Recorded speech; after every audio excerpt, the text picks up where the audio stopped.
अमेरिकी राष्ट्रपति Donald Trump लगातार दूसरे दिन भी सरकार को फंड देने वाला बिल पास नहीं करा पाए, जिससे देखा जा रहा है कि गैर जरूरी सरकारी कामकाज ठप हो गए हैं। तो कहीं ना कहीं देखा जा रहा है कि डोनाल्ड ट्रंप संसद से जो बजट पास होता है, फंडिंग बिल जो पास होता है, उसे पास ही नहीं करा पा रहे हैं, क्योंकि पास कराने के लिए 60 सदस्यों की जरूरत होती है। वहीं देखा जा रहा है कि डोनाल्ड ट्रंप को 55 सदस्य ही मिल पा रहे हैं जो फंडिंग बिल का समर्थन करते हैं। बाकी 60 सदस्य पूरा नहीं हो रहे हैं, तो कहीं ना कहीं फंडिंग बिल पास ही नहीं हो रहा है। अमेरिका में करीब 8 लाख सरकारी कर्मचारियों को छुट्टी पर भेज दिया गया। जब सारे सरकारी गैर सरकारी कामकाज ठप हो गए हैं, तो भैया लोग तुम लोग क्या करोगे, जाओ घर। 8 लाख सरकारी कर्मचारियों को छुट्टी पर भेज दिया गया है। इनमें से 3 लाख की छटनी भी हो सकती है। तो कहीं ना कहीं आप लोग सुन रहे होंगे कि अमेरिका में शटडाउन चल रहा है। यही है शटडाउन, शटडाउन यही है। 8 लाख सरकारी कर्मचारी छुट्टी पर भेज दिए गए। विभिन्न गैर जरूरी सरकारी कामकाज ठप हो गए हैं। आइए देख लेते हैं कि कौन कौन से ऑफिस भी बंद हो गए हैं। अमेरिकी कृषि विभाग हो गया, श्रम विभाग, पशु चिकित्सा विभाग, सुप्रीम कोर्ट, फेडरल कोर्ट, पर्यावरण संरक्षण एजेंसी जैसी कई संस्थानों और विभागों के ऑफिस बंद हो गए हैं। जब 8 लाख कर्मचारी घर चले गए, छुट्टी पर चले गए, तो बंद तो होना ही है।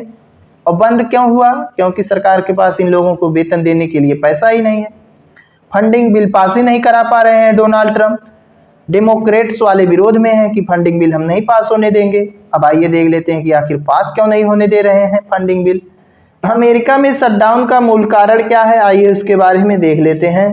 अमेरिका के दोनों प्रमुख दल डेमोक्रेट और रिपब्लिकन में Obama health care subsidy program को लेकर सहमति नहीं बन पा रही थी। डेमोक्रेट चाहते थे कि हेल्थ केयर की सब्सिडी बढ़ाई जाए, लेकिन रिपब्लिकन को डर था कि अगर सब्सिडी बढ़ाई गई तो सरकार को खर्च करने के लिए और पैसों की जरूरत पड़ेगी, जिससे बाकी सरकारी काम प्रभावित होंगे।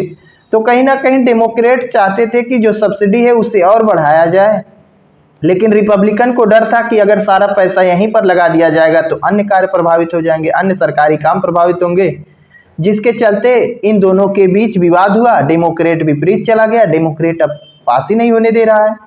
60 सदस्य की जरूरत होती है फंडिंग बिल पास कराने के लिए, 55 मिल ही रहे हैं। डेमोक्रेट पूरी तरीके से हाथ उठा लिया कि हम समर्थन नहीं करेंगे, फंडिंग बिल पास नहीं होगा। और अमेरिका में अब देखा जा रहा है कि शटडाउन शुरू हो गया है, जिसके तहत 8 लाख कर्मचारियों को छुट्टी पर भेज दिया गया है। अब देख लेते हैं कि शटडाउन कहते किसे हैं। अमेरिका में सरकार को हर साल अपना बजट पास कराना पड़ता है। अगर संसद बजट पर सहमत नहीं होती है तो फंडिंग बिल पास नहीं होता है और सरकार को मिलने वाला पैसा रुक जाता है। इस वजह से कुछ सरकारी विभागों सेवाओं को पैसे नहीं मिलते, गैर जरूरी सेवाओं को बंद कर दिया जाता है। इसे ही सरकारी शटडाउन कहा जाता है। आप लोग पहले ही देख चुके किस प्रकार से विभिन्न विभाग के ऑफिस बंद कर दिए गए हैं। 8 लाख सरकारी कर्मचारियों को छुट्टी पर भेज दिया गया है। अब तो यह भी खबर आ रही कि इनमें से 3 लाख की छटनी भी कर दी जाएगी, एकदम से उनके जॉब खत्म कर दिया जाएगा। अब बाकी देखना है कि आगे क्या होता है शटडाउन को लेकर। जैसी जैसी खबर आएगी हम आपको सूचना देते रहेंगे। बाकी आप लोग हमारे चैनल से जुड़े रहिए और डोनाल्ड ट्रंप की हरकतों को लेकर आप लोग जो कमेंट करना चाहते हैं कमेंट कर सकते हैं। यहाँ कोई रोक टोक नहीं है, उल्टा सीधा कुछ भी आपके मन में हो कमेंट करो।